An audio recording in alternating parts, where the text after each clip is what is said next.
What makes a movie good? This is a question I keep getting a lot, especially because growing up I was someone who my friends and family and everyone knows that I watch a lot of films, and they I guess there's an assumption of knowledge for me that I know more about movies, so I know what a good movie is, or perhaps that I can tell whether something is of quality and not of quality. And many people have told me, or they look to me for advice about watching movies. And for the longest of times, my perception of film has changed over time significantly from when I first started watching up to recently. And I guess I'm gonna just give a brief exploration of my my film journey with regards to film taste, or what I believe about film quality. Growing up, my introduction to film was through lists. I was a big list person, and I would go online and search. When I was a kid, I was maybe 11, 12, I'd search what are the best movies of all time, and I'd figure out, in my head, I thought that if I was able to see all these movies that are supposed to be the best of movies, then I would know what a good movie is. And I'd watch many of them, and when I was a kid, I would look at the lists, and most of the lists would lead me to this website called IMDb. Everyone knows what it is now, but back then it was kind of new to me. This was maybe 10, 11 years ago. It was a popular website, but not as popular as it may be right now. And I would see the IMDb top 250 greatest movies of all time, and I would assume that those were the movies that were supposed to be the best. I'd watch all those movies, and I would watch as many as I could get a copy of, and I would see it, and I would I guess I would assume that they were good, and I would train myself to see the similarities or what kinds of things would made them good, and perhaps I would get a better understanding of what makes movies good. The more movies I watched, the more I realized that, for example, that list in particular was very flawed in some degree, or at least, so I guess what I first realized was that realized that the higher, I don't want to say higher level, but there's kind of a hierarchy in film, and the ideas regarding film, in which people believe that I learned at some point that IMDb was the populist media. It's about populist ratings. So these are the movies that many people who are not necessarily movie critics or movie reviewers or movie experts, what they think about movies. So suddenly I was thrown into this conundrum of realizing that, oh wait, so apparently the ratings on IMDb are from everyone, meaning that that's what makes it good in some degree, but it's about populism, and it does not necessarily, and the lists are dependent on the number of people who watch it and the number of high ratings they give. But then people are different and stuff, so I'd see things like the more popular the movie, and the more, I guess, the more loved it would be by the masses, the higher the rating would be. But I realized that in the film community, with terms of film academia, that is supposed to be not worth anything supposedly. So at some point I realized, like, oh, I was supposed to be I suddenly went into this schema of things in which I was supposed to condescend. Apparently my state of mind was supposed to condescend towards populism. So IMDb list became trash, or in my head it was supposed to be not looked at as worth looking at. So I upgraded of sorts to more academic lists. I'd go up to, Sight and Sound was one of the most acclaimed ones, and then from Sight and Sound 250, or I guess before you get to Sight and Sound, you might go to individual publication lists. You'd maybe go to lists of movie critics. Movie critics have their own lists, and then the compilation of all their lists, you'd have Sight and Sound, and there's another website called They Shoot Pictures, Don't They, which is a compilation of critics lists around the world. Sight and Sound and Sight and Sound is also one of the more acclaimed lists, and then there's yearly lists like Cahiers du Cinema from France, and all this stuff. And I realized that, so at a certain point I came to the frame of mind, like, okay, now these are supposed to be the best ones, because IMDb's for audiences in public.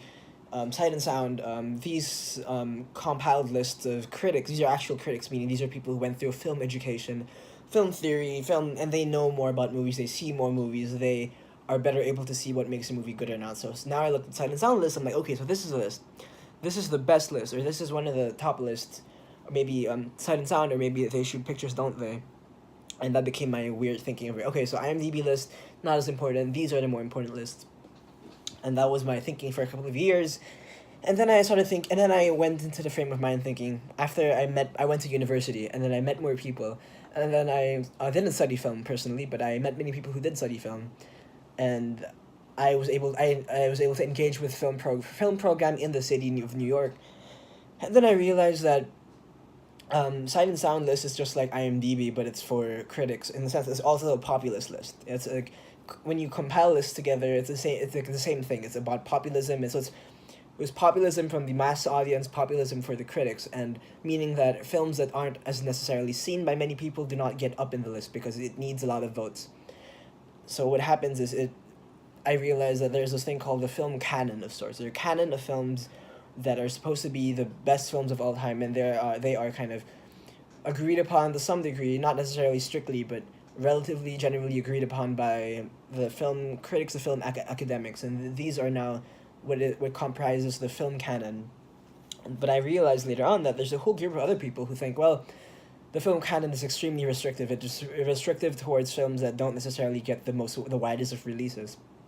Films that perhaps only are able to screen to a certain amount of people, perhaps films that don't get digital home releases, films that don't get restored properly, or at least the restorations are not generally widely available to the mass critical audiences, as well as the mass audiences. So then I went to another conundrum of like, well, so apparently, so even if I go into the Sight and Sound list or whatever, Criterion Collection, these are all what they call canon core. So canon films, suddenly there's another level of hierarchy of elitism, perhaps, where you're like, well, if the only movies you like are canon films, and you don't really like movies because you have this feeling in which you think that it's like a it's like a cognitive mistake to assume that authorities and a compilation of authorities' opinions on something makes it correct. It's like and especially when every year there are thousands, maybe hundreds of movies that are restored from all countries and all periods of filmmaking. So those films, for example, will not be making the canon, at least in the very present moment, and you'd have to get wider audiences. You need people to write about that. It very much has to do with people writing about something, and maybe a famous critic. Perhaps you get someone like Jonathan Rosenbaum in the 90s, 80s. He'd write about these Hong Kong and Taiwanese films, and then they'd publish in major journals, and then more people would see them because of the interest from all this stuff. Film scholarship became the top one. So if you're a film scholar, you're someone like, I don't know, David Bordwell or something. That you are someone who sees the most wide range of films regardless of perhaps availability, or perhaps you're just with better sense of seeing things that are not as seen as by others and things that are seen by others, and you have a better sense of what you think are good and bad and whatever. And this is all very exhausting. You go through this whole thing of, this is my kind of film journey of thinking about what good movies are supposed to be. And this whole time I'm kind of going through this journey of the end point seems to be the end point of this whole thing seems to be that lists are stupid.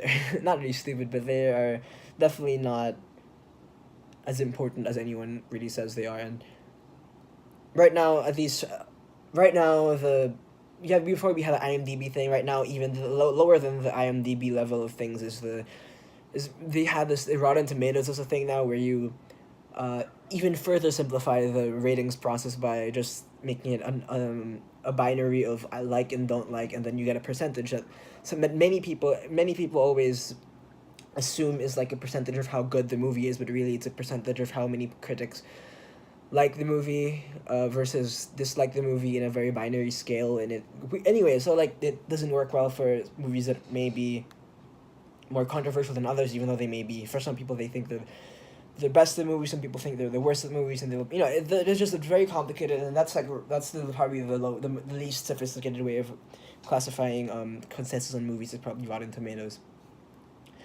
But anyway, I went through this whole story of my film journey, and to some degree it's also the same with music in terms of, the lists are different and the hierarchies are kind of similar with canon albums or something, or canon musicians. And there's even this new wave of film criticism, not even really criticism, but a new wave of film, understanding a film in which one would, there is this I forgot the term for it, but there are these people who are big fans of Paul W.S. Anderson, um, the director of the Resident Evil films, and he is like one of the big figures, not big figures, but he's one of the directors that many people love, apparently unironically. There are these Resident Evil movies. I forgot the term for them, but the Paul W.S. Anderson, perhaps Michael Bay, these big super action movies that many people are there's like a new wave of people, I guess. I forgot what it's called, but I know vulgar auteurism, right? Vulgar auteurism is the term. Vulgar auteurism. Like the auteur is the author in French, and the auteur is where I guess it started in the 60s, and where people like I guess I can go to the history of it. I don't know if you don't have to know, but if you're not familiar with the film auteur, this is in the 60s.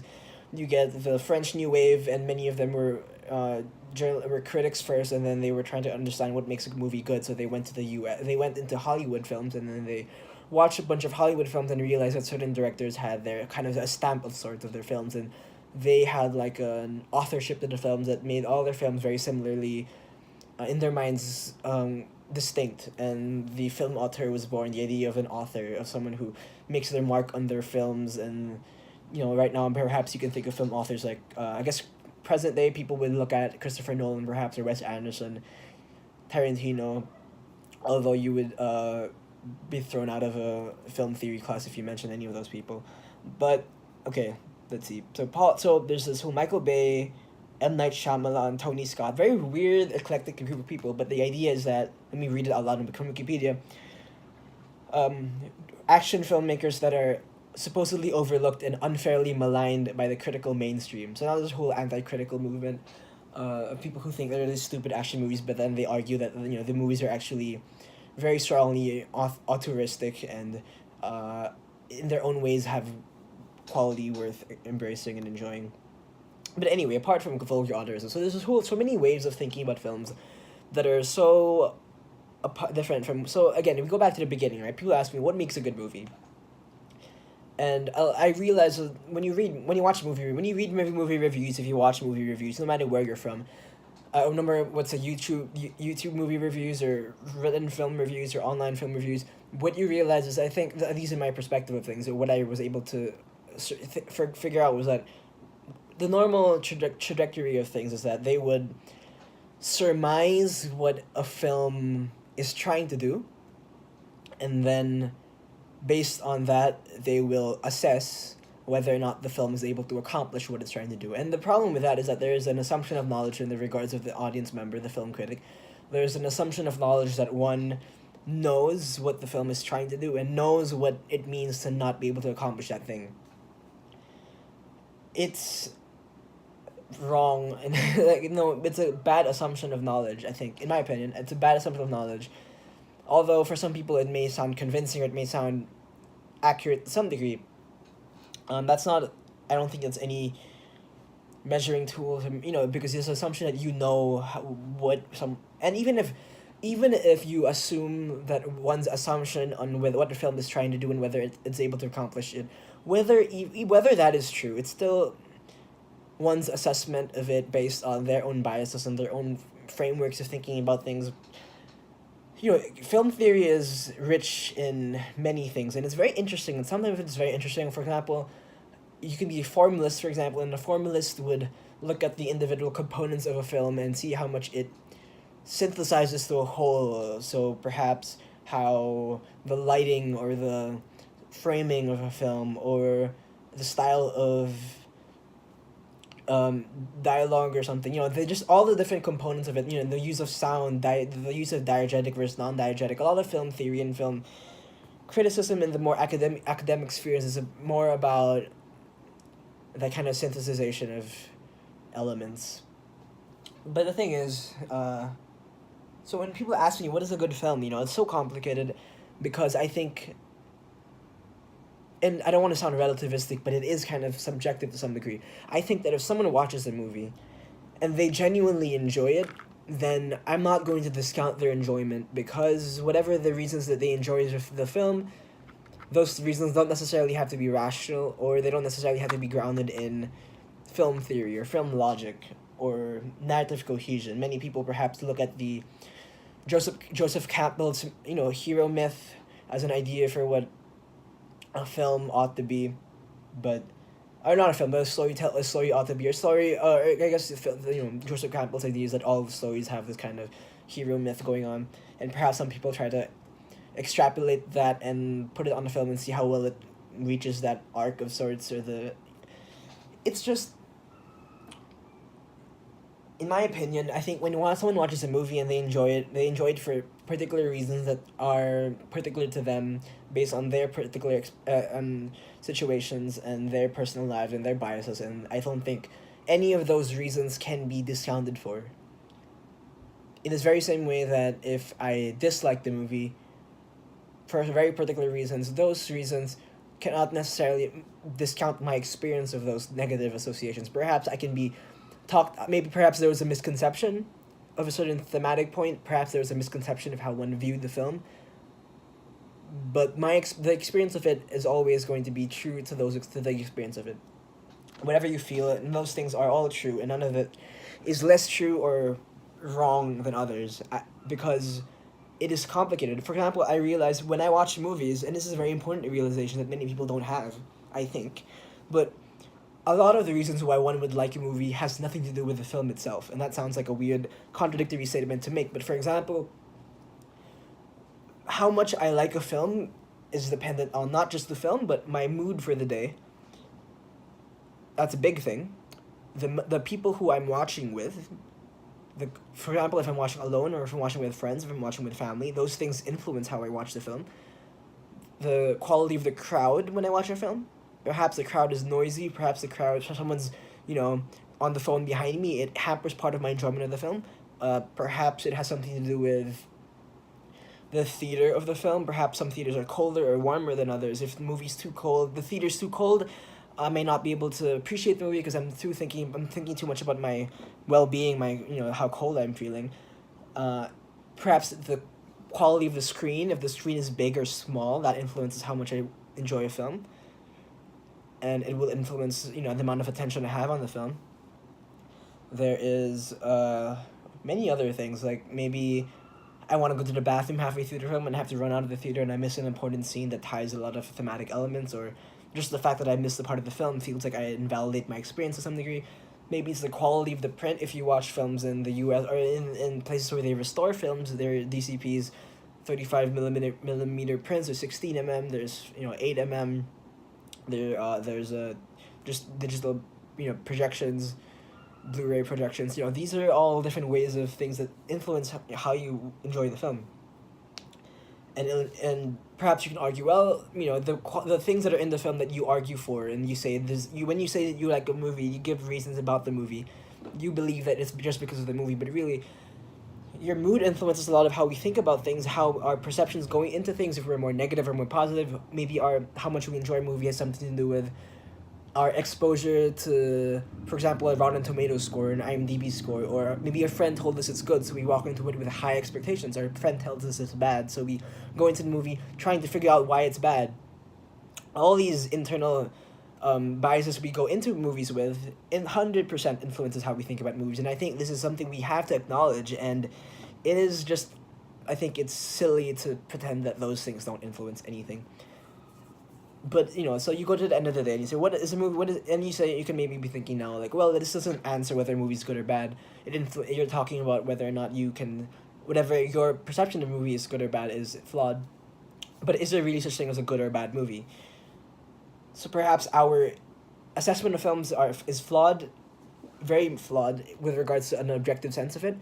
But if we look apart from us, apart from a human being, apart from an observer, if a film existed on its own, is there such thing as a good or bad movie?